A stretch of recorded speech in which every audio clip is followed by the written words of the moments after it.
Athletic Director Daryl Gross is here to talk about the Directors' Cup and Syracuse finishing the highest in its history. That's got to make you feel incredibly good. Yeah, we scored the most points ever, Roger, and it's a tribute to our coaches. We have wonderful coaches here.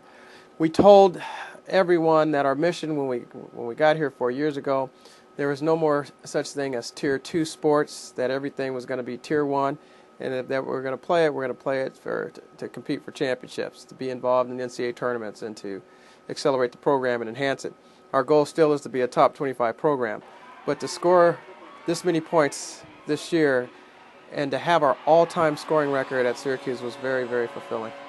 Now, some people have the philosophy that you don't worry about the Olympic sports, that you concentrate on football and men's basketball and lacrosse, which can be the cash cows. And your philosophy is very different from that. You want everybody to be competitive, right? Yeah, and I think we want football, basketball to be as successful as possible. But it doesn't mean that you can't be successful in your other sports. And with us, it's just a matter of having the right leadership. And if you look at our coaching staff, everyone from Gary Gate to Chris Fox, who's a steeplechase runner, Mr. Heath scored to put us over the top of the 330 points that we scored this year. So everyone's contributing. The Ange Bradley in women's field hockey, where we haven't had the same history as of late with her program. And here's Ange Bradley being ranked #1 in the country with women's field hockey for the first time ever in Syracuse history, going to the Final Four, first time ever. And she's only been here 2 years. It just shows you the kind of culture that we're trying to create with great leadership and great coaches that are going to bring in great student athletes. They're going to recruit people that are going to graduate with a quality education, and that's been our main focus, is to invest in solid coaching. Now, of course, the cherry on the top was the lacrosse team winning the second straight national championship. As a result of that, Vice President Biden invited the team down to Washington, D.C. You were on that trip. Tell us your impressions of that whole day or 2 days, getting to meet the president, the vice president. It was an incredible experience. Well, it started out when we were down 9-6 to Cornell.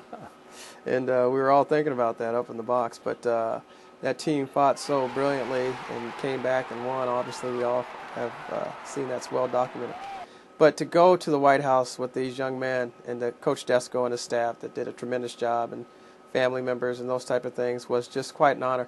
To have Joe Biden, the Vice President of the United States, refer to Syracuse as his alma mater and give us the total unbelievable treatment and tour of the facility of the White House ceremonial office or the Vice President's ceremonial office, and move down to the White House and meet President Barack Obama was just unbelievable.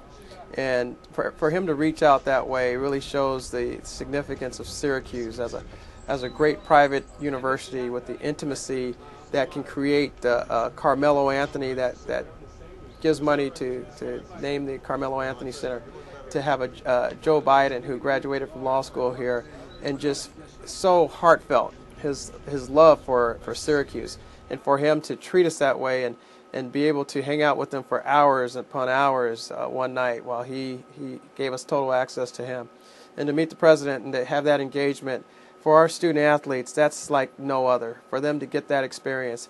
I was so proud to see those student athletes sitting around the vice president as he let them ask questions, and he talked about life, he talked about the world, he talked about politics, how to get along, how to make it in life. And it was like a lecture, but it was a lecture that the kids wanted to be at. You know, I mean, they could have easily been down at Georgetown and having a good time, but they were so engaged with the vice president, and he was so giving of his knowledge and those type of things. It was just fabulous to have that experience. So truly impressed, and it just shows you the power of Syracuse and how recognizable Syracuse is all over the world, not just in this United States. And we have athletes that come from all over the place, and that's why it's so important to have these coaches that can lead us to the Director Cup points. And we had 330 points this year, and our goal is to be in the top 25. And we had 6 teams scoring, doing a very, very nice job for us, including the 6 overtime men's basketball team that went on to the Sweet 16. Obviously, field hockey we talked about, and women's lacrosse, and men's lacrosse, and women's cross country, the first time ever. Chris Fox has 6 sports, and he's doing such a good job there. But if you just think about the fact that women's basketball and Quentin Hillsman, they're going to be a force to be reckoned with down the road. I can see them consistently bringing points in. Football, if you go to a bowl game, you get points there as well. I mean, men's cross country, we had a guy that got hurt. We were ranked in the top 15, top 20 last year, so we definitely would have been in. So there's an extra 90, 100, 120 points right there, which will accelerate us and get us closer to the goal of being in the top 25. So it's so exciting. It's so great to have these kind of coaches. There's other sports that are right on the cusp. You know, men's soccer last year almost made it into the NCAA tournament. So we've got teams that are there ready to just make that leap to not only make it to the NCAA tournament, to be there on a consistent basis where we're consistently a top 25 program. You mentioned the UConn 6 overtime basketball game. We have an opportunity for a couple of more awards. The nominations for the ESPY Awards were announced. That game is nominated for Best Game. The Express, the Ernie Davis movie, is nominated for Best Movie. So we got to get people to get out and vote for these two great projects that we've had. Absolutely. I tell you, the Express, as you well know, was our baby, and something that we thought maybe could happen in 10 years. And it happened so fast as people started to recognize the story and the significance of the contribution of a guy like Ernie Davis. So we really think that is just a wonderful, wonderful thing that's happening at the ESPYs. And that 6 overtime game, all of us were there. Or if you weren't there, you watched it. It's one of those events that you say, hey, where were you when that happened? And I know where I was. And that was quite a night and a remarkable, remarkable effort. Of course, these guys are going up against a great Super Bowl, and they're also going up against Nadal and Federer in one of the most epic tennis matches I've ever seen in my life. So just to be in that category is outstanding. But I think I would have to think that the 6 overtime game should win the award going away. And the Express. What else can you say about the Express? That's just a great movie, and it'll be around forever, and we're so proud of it. And you know, a lot of people don't know this yet, but when this season comes, we're going to do a dedication to our field. And we're going to name it after Ernie Davis and call it Ernie Davis Legends Field. And we're very proud of that, and we're trying to organize that right now. And it's a story that will never go away, that we can recognize forever. And the Legends part of it recognizes all the great players that have come in and out of Syracuse and still believe that it's their number one place in their heart. Well, that's great. It's been a great year. Now we got to relax a little bit the month of July and then kick it off again with football season. You've got to be tremendously excited about, and you mentioned the Ernie Davis naming of the field. There's other things going on at the Dome.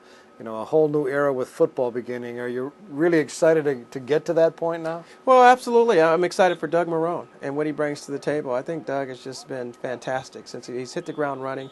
He's a incredible work ethic, very organized, very detailed. Just how he's going about recruiting has been outstanding. Very comprehensive. How he's going to change the culture of the football program is terrific. You can see it right before your eyes unfolding, and I have a lot of faith in him. And with Doug, what we need is our fans there to support him. We need patience because we know this isn't going to be an easy turnaround, but we know we have a lot of kids with a lot of heart. Those who stay will be champions, and he's put together some kids that will fight and battle and scratch and claw, and we hope for good things this year. And tickets are available. And I think if you look at 8 home games, which is unprecedented this year, and you can get a season ticket for as little as $100. That's pretty incredible. I don't think there's any place in the country who is offering that. No, there's not. And every seat in the Dome is a good seat. And you can take the Dome and fit it into some other places. Our place is intimate, and it is. You can take what you think is the worst seat in the house, and you've got a great view of that football field. So we're excited about that, and you know, it's just really important for the fans now to see a little bit of some hope that Doug brings to us all. And he's carrying the sword for this program, and he's doing it in such a proud way. And I'm proud of him. I'm proud of how he's worked so hard to get to this point, and he's really making things happen. Everything we thought Doug could be, it has been that. And now the most important thing to him is get wins, win with character, get to a bowl game somehow. And hopefully we can do it sooner better than later. But one thing we'll know for sure, that team will be fighting, and it'll be exciting. And then lastly, as we get in October, we're going to celebrate the 50th anniversary of the 1959 National Championship football team, and we're going to open the Mello Center. It's amazing. You know, when you look back and you just see we've really accomplished a lot over the last 4 years. Obviously, we want football to be big time, and it'll get back. We feel confident about that. but to see the fact that we've got a new weight room, we've got new football fields, we've got a new lacrosse field, we have a new field hockey field, we have a new studio, believe it or not. And at the dome, we have the new field turf in the dome that we put in there, and then we got it looks pretty orange in there. And there's so much more that we want to do, and we're going to continue to grow this program. And with the Carmelo Center opening up, that is just fabulous. And so many people have given to that project and believe in it. And now we're selling pavers where you can put your name down on there. And my wife and I and our kids, we're gonna get some pavers too, because we feel like we want to be part of that as well. And then the basketball team moving out of Manley Fieldhouse. And now this whole thing has gone full circle, as now we open Manley Fieldhouse up as a football practice facility. And for our other sports, 16 other sports that can practice in here too, because we'll take the bleachers out, we'll lay the field turf down. In 1960, Mr. Manley built this for football, and here we are back here again. So it's deja vu all over again, but it's the best time ever to be at Syracuse if you're a student athlete, and at the institution where the chancellor has so many great initiatives going on that where students get to touch the world, scholarship in action. And I'm just proud to be part of it. I'm proud to be leading this athletic department. I think our best years are ahead of us. We've scratched the surface by having the most points, in the history of the program.